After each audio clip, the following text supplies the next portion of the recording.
धन्यवाद देना चाहता हूँ उत्तम सिंह कुशवाहा जी को कि मुसलमपुर हाट में कुशवाहा समाज का परचम लहराने का काम किया है। उसके लिए मैं बहुत बहुत धन्यवाद देता हूँ। साथियों, हम बुद्ध, सम्राट अशोक, ज्योतिबा फुले, सावित्रीबाई फुले, अमर शहीद जगदेव प्रसाद के वंशज हैं और हमारे पूर्वजों ने दुनिया की आधी आबादी पर शासन करने का काम किया है। और आज हम कहां खड़े हैं, इस पर चिंतन और मंथन करने का जरूरत है। अभी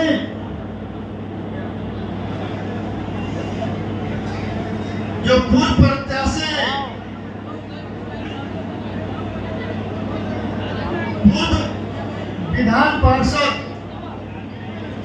राजकिशोर कुशवाहा जी जो बोल रहे थे कि हमें अंधविश्वास के तरफ नहीं जाना चाहिए, हमें अंधविश्वास से बाहर निकलना चाहिए, ये बात हमारे पूर्वजों ने, गौतम बुद्ध महामानव ने अंधविश्वास के खिलाफ लड़ाई लड़ा और नतीजा हुआ कि मौर्य वंश 10 पीढ़ी भारतवर्ष पर शासन करने का काम किया। लेकिन मौर्य वंश का समाप्ति कैसे हुआ और पुनः मौर्य वंश का शासन कैसे वापस आएगा, हमें ये सोचना पड़ेगा। मौर्य वंश का जो समाप्ति हुआ, हम जब तक उसको नहीं समझेंगे तब तक हम आगे का लड़ाई नहीं लड़ सकते हैं। मौर्य वंश का जो समाप्ति हुआ, मौर्य वंश का लाभ शासक, थोड़ा आप लोग बाद में भी बात कर लीजिएगा। मौर्य वंश का लाभ शासक राजा त्रिजट ने पुष्यमित्र शुंग नामक मनुवादी को सेनापति बनाने का काम किया।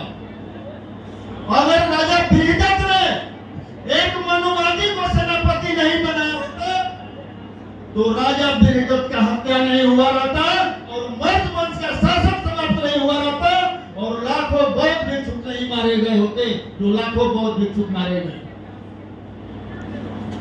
वो तो समय बीत गया, लेकिन उसी दिशा में जब पुष्यमित्र शुंग ने राजा त्रिजट का हत्या किया, उस समय इस पटना का धरती का पाटलिपुत्र नाम था, जहां से मौर्य वंश का शासन चलता था। जो आज गांधी मैदान है वो आज अशोका मैदान हुआ करता था। अशोका मैदान जहां से राजा सेना का जहां अशोका मैदान में राजा जो सेना को सलामी दिया करते थे। लेकिन हम अपने पूर्वजों के कुर्बानी को भूलते जा रहे हैं, हम अपने पूर्वजों को के कुर्बानी को भूलते जा रहे हैं। हमें याद करना पड़ेगा, हमें पूर्व में हमें जाना पड़ेगा हमारा कौन कौन सा विरासत है और आज वो किसके कब्जे में है। जब पुष्यमित्र शुंग ने राजा त्रिजट का हत्या किया, उस समय उत्तर प्रदेश में एक साकेत नगरी हुआ करता था। वो साकेत गौतम बुद्ध और सम्राट अशोक का विरासत है, जो आज अयोध्या के रूप में विराजमान है। अयोध्या राम का नहीं, सम्राट अशोक और बुद्ध का विरासत है। उस विरासत को हमें वापस लेना होगा, तभी मौर्य वंश कुशवाहा को समाज का जो लड़ाई है वो पूरा होगा। उस तक पर हमें बैठना होगा जो सम्राट अशोक ने के जो तख्त को राजा त्रिजट के तख्त को धोखे से हत्या कर करके उन लोगों ने कब्जा कर लिया। उसी लड़ाई को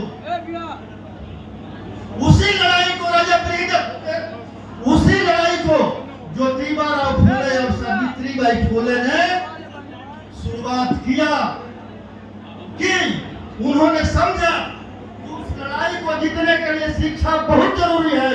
जो हमारे समाज के लोगों से, जो किसी भी समाज की महिलाओं को शिक्षा प्राप्त करने का अधिकार नहीं दिया था, इन मानववादियों ने छीन लिया था अधिकार को। उस शिक्षा को अधिकार दिलाने के लिए सावित्रीबाई फूले और ज्योतिबा फूले ने भारतवर्ष के धरती पर संघर्ष किया और शिक्षा का अधिकार दिलाने का काम किया। ज्योतिबा फूले ने हमारे लिए कहा था, दो रास्ता है, अगर समाज का विकास चाहते हैं तो दो रास्ता है। पहला रास्ता विद्यालय का रास्ता है, विद्यालय का रास्ता है, वो शिक्षा का रास्ता है।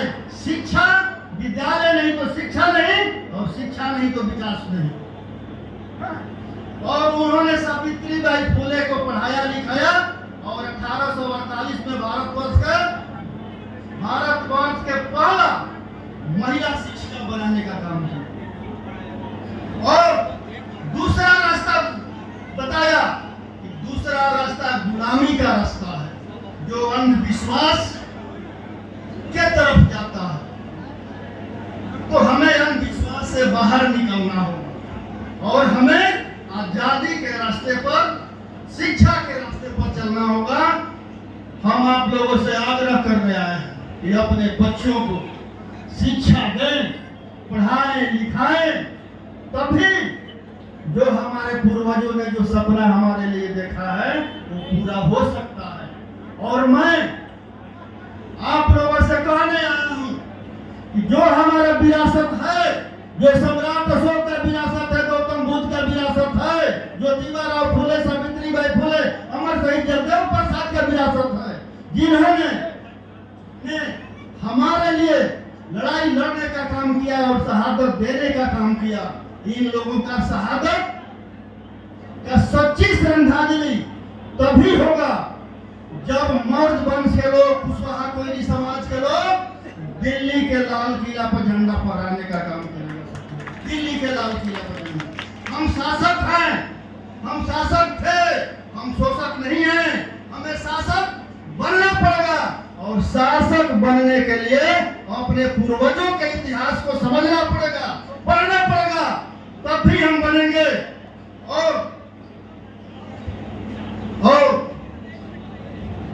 जो उत्तम जी, जो इस कमेटी के लोग, जो पटना के धरती पर जो मुसल्लमपुर हाट में अपना परचम लहराने का काम किया है, मैं दावे के साथ कहता हूं, अगर हम लोगों ने अपने इतिहास को समझ लिया और पूर्वजों को बताए हुए रास्ता पर चल दिया, तो जिस प्रकार मुसल्लमपुर हाट में उत्तम जी ने परचम लहराने का काम किया है, वो परचम हम दिल्ली के लाल किला पर भी लहराने में कामयाब हो जाएंगे। इसलिए कि आज पूरा देश सम्राट अशोक की तरफ देख रहा है। आज पूरा देश सम्राट के अशोक के रास्ते पर चलने को तैयार है। मजबूरी है उनकी। जो सम्राट अशोक गौतम बुद्ध, अमर शहीद जगदेव के विरासत के मिटाने वाले लोग भी आज मजबूर हो गए हैं उनकी जयंती और शहादत मनाने के लिए। तो हम दूर नहीं हैं, लेकिन हमको उनके रास्ते पर चलना पड़ेगा। और सम्राट अशोक ने मौर्य वंश के थे, लेकिन उनके सिद्धांतों को अपनाना पड़ेगा हमको। और उनका सिद्धांत यह है कि उन्होंने पूरे भारतवर्ष के जनता को, पूरे भारतवर्ष के अपने प्रजा को अपना संतान मान लिया था। उसी तरह हम लोगों को बड़ा दिल दिखाते हुए भारतवर्ष के सभी गरीब जनता को अपने साथ मिलाना होगा। जब अपने साथ मिलाएंगे तो जो सम्राट अशोक का खोया हुआ विरासत हम वापस पा लेंगे। धन्यवाद। जय बोध, जय सम्राट अशोक, जय जगदेव, जय मुसल्लमपुर हाट।